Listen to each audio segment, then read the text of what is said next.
তাবুত আদনান এবং তার দ্বিতীয় স্ত্রী সাবিকুন নাহারের সঙ্গে বিবাহ বিচ্ছেদ হয়ে গেছে, একেবারে খুলাসা হয়ে গেছে। মিডিয়াতে দেখলাম অনেকে প্রচার করতেছে যে 8 ভরি স্বর্ণের বিনিময়ে তালাক হয়ে গেলেন, বিবাহ বিচ্ছেদ হয়ে গেলেন। 8 ভরি স্বর্ণের দাম কত? এই বাংলাদেশের একজন পরিচিত বক্তা, সেলিব্রিটি বক্তা, আমাদের প্রিয় ভাই আবু তোহা মোহাম্মদ আদনান, তার স্ত্রী লাইভে এসে তার বিরুদ্ধে পরকীয়ার অভিযোগ করলেন, যিনি বিমানবালা এয়ারহোস্টের সঙ্গে প্রেম প্রীতি করে, এবং তার অভিযোগ ধরে আজকে তাদের ভেতরে ডিভোর্স হয়েছে, তালাক হয়ে গেছে, বিচ্ছেদ হয়ে গেছে। অর্থাৎ আবু তো আদনান এবং তার দ্বিতীয় স্ত্রী সাবিকুন নাহারের সঙ্গে বিবাহ বিচ্ছেদ হয়ে গেছে, একেবারে খুলাসা হয়ে গেছে। মিডিয়াতে দেখলাম অনেকে প্রচার করতেছে যে 8 ভরি স্বর্ণের বিনিময়ে তালাক হয়ে গেলেন, বিবাহ বিচ্ছেদ হয়ে গেলেন। 8 ভরি স্বর্ণের দাম কত খবর জানেন? 16 লক্ষ টাকা। এর আগেও 2 স্বামী ছাড়ছে, এটাও ছাড়লো। এভাবে বছর 5 চললে তো কোটিপতি হয়ে যাবে। কথা কন না গা, 16 ভরি স্বর্ণ বুঝে নিছে।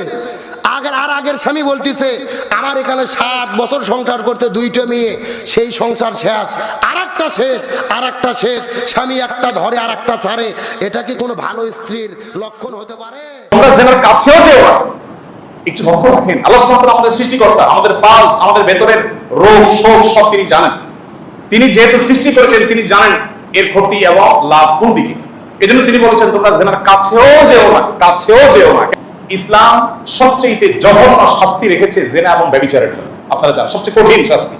এবং বিবাহিতরা যদি পরকীয়া করে, হারাম সম্পর্কে লিপ্ত হয়, তার শাস্তি ইসলামে বিচারিক ভাবে এটা যে সে যেখানে সেখানে বাস্তবায়ন শুরু করবেন। আমাদের দেশে দেখবেন যেখানে সেখানে এটা বাস্তবায়ন হয়, অনেক গ্রামে মাতবররা শুরু করে দেয়। এটা বিচারিক ভাবে যথাযথ নিয়মে বাস্তবায়িত হবে।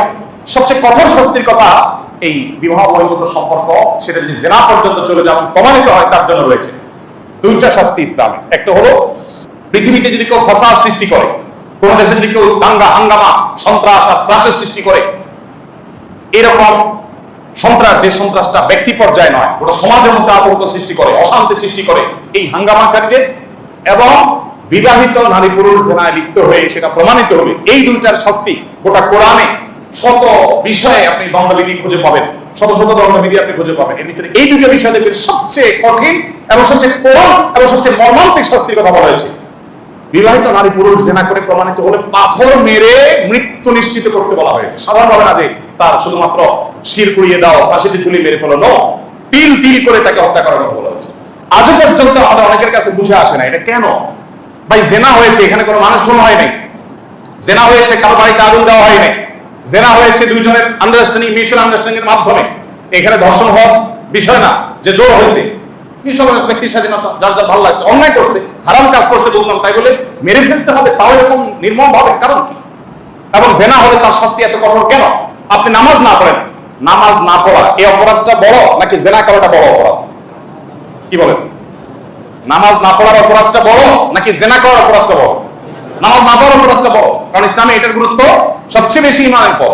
কিন্তু আপনি যে নামাজ 1 ওয়াক্ত না পড়েন সারা সপ্তাহে, ইসলাম বলে নাই, কোন ইসলামিক দণ্ডবিধি আলোকে ইসলামিক বিচার ব্যবস্থায় কোন বিচারক আপনাকে এত বেত্রাঘাত করবে, অমুক শাস্তি দিবে, এরকম কোনো কিছু ঠিক করে দেয়নি।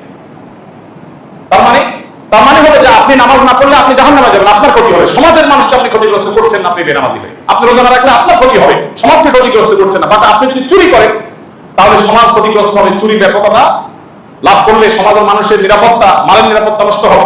আপনি খুন করলে সমাজের মানুষের জীবন নিরাপত্তা নষ্ট হবে। এই জন্য ওইগুলোর জন্য দণ্ডবিধি রেখেছে শরীয়ত। ঠিক একই ভাবে আপনি যখন জেনা ব্যভিচারের বিষয়টাকে খুব স্বাভাবিকভাবে দেখবেন সমাজে, তখন কি হবে জানেন? তখন মানব সভ্যতা হুমকির মধ্যে পড়বে। পৃথিবীর কোন সাইক্লোন, কোন ঘূর্ণিঝড়, কোন ঝড়, কোন জলোচ্ছ্বাস, কোন ভূমিকম্প, কোন ভূমিধস, কোন প্রাকৃতিক দুর্যোগ, এমনকি কোন যুদ্ধ বিগ্রহ গোটা পৃথিবীর মানুষকে শেষ করে দিবে না। অনেক বড় ঝড় জলোচ্ছ্বাসে হাজার হাজার লক্ষ লক্ষ মানুষ মারা গেছে, তারপর মানুষ আবার আস্তে আস্তে আগের জায়গায় ব্যাক করবে।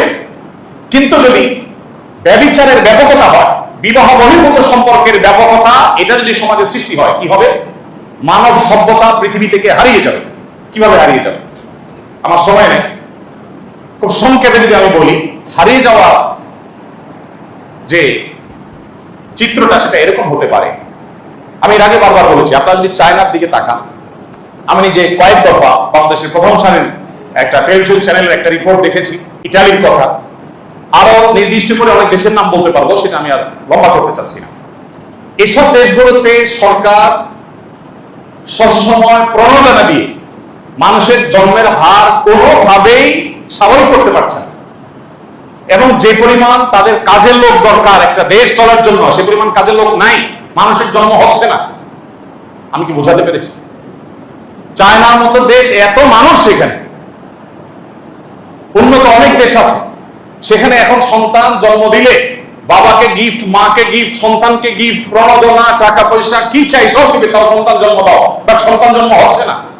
কারণ কি জানা? একটাই কারণ, একটাই কারণ, আর কোনো কারণ না। সেটা হলো বিবাহ বহির্ভূত সম্পর্ককে সেই সমাজগুলো স্বাভাবিক করে ফেলেছে। এর ফলে কি হয়েছে? এর ফলে সন্তান জন্ম দেওয়ার প্রবণতা মানুষ হারিয়ে ফেলেছে। এগুলো মানুষের দরকার হয় না, কেন সন্তান জন্ম দিতে যাবে? এই ঝামেলা কেন যাবে? তার দরকার মিউচুয়াল আন্ডারস্ট্যান্ডিং এর মাধ্যমে তার সেক্সুয়াল চাহিদা পূরণ করা, সেটা তো হয়ে যাচ্ছে। কেন সে সন্তান বিয়ে করতে যাবে? বিয়েই তো করতে যাবে না।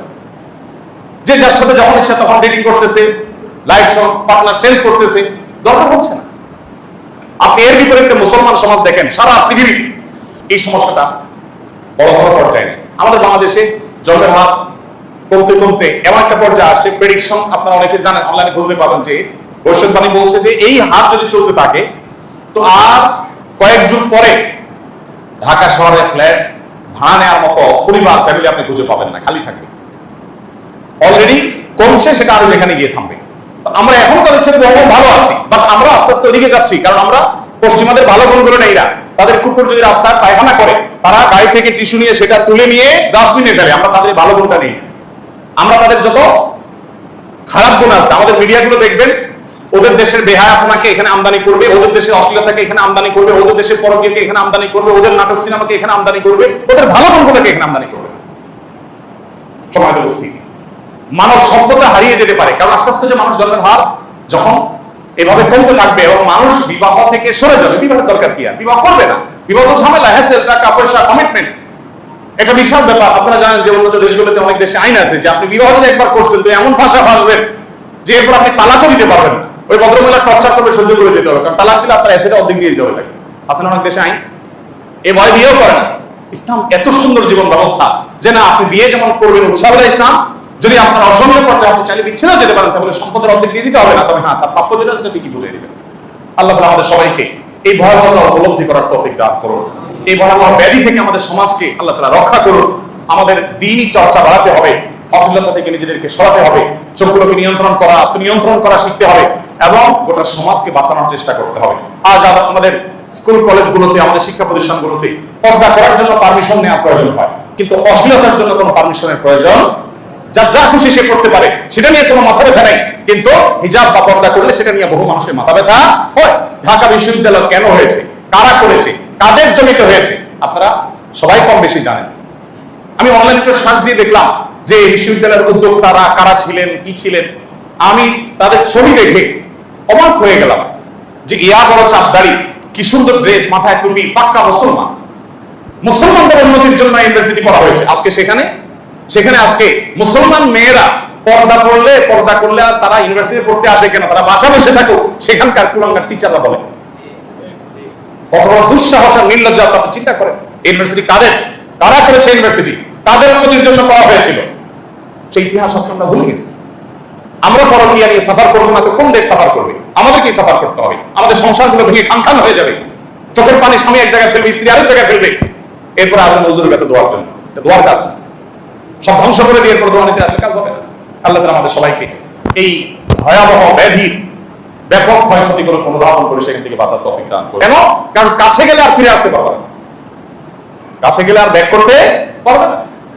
আপনি যখন অশ্লীলতার ব্যাপকতা এটাকে সমর্থন করবেন স্বাধীনতার নাম দিয়ে, ব্যক্তির স্বাধীনতার নাম দিয়ে, আপনি যখন মোরালিটি, নীতিনৈতিকতার কোনো গুরুত্ব সমাজে রাখবেন না, স্কুল কলেজ শিক্ষা প্রতিষ্ঠানে নৈতিক শিক্ষার কোনো গুরুত্ব আপনার কাছে যখন থাকবে না, আপনার সমাজের কোনো পর্যায়ে নীতি নৈতিকতার কোনো মূল্য যখন থাকবে না, সেই সমাজে নীতি নৈতিকতার যেহেতু মূল্য নাই, যেহেতু এখানে অশ্লীলতার বিস্তার, এর ব্যাপকতা, এর অবাধ যৌনাচারের সুযোগ, এগুলো যখন আপনি ব্যাপকভাবে রাখবেন, সেই সমাজে শুধু পরকীয়া না, সেই সমাজে পরকীয়া, ব্যভিচার, ধর্ষণ, পাশবিক নির্যাতন এবং এগুলোকে কেন্দ্র করে খুন, গুম, মাদক আসক্তি এগুলো ব্যাপক থেকে ব্যাপকতর হয়ে যাবে।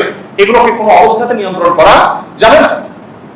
আমাদের এক শ্রেণী ভাইরা বলে যে আমাদের মনটা ঠিক করলে সব ঠিক হয়ে যাবে। আমি তাদেরকে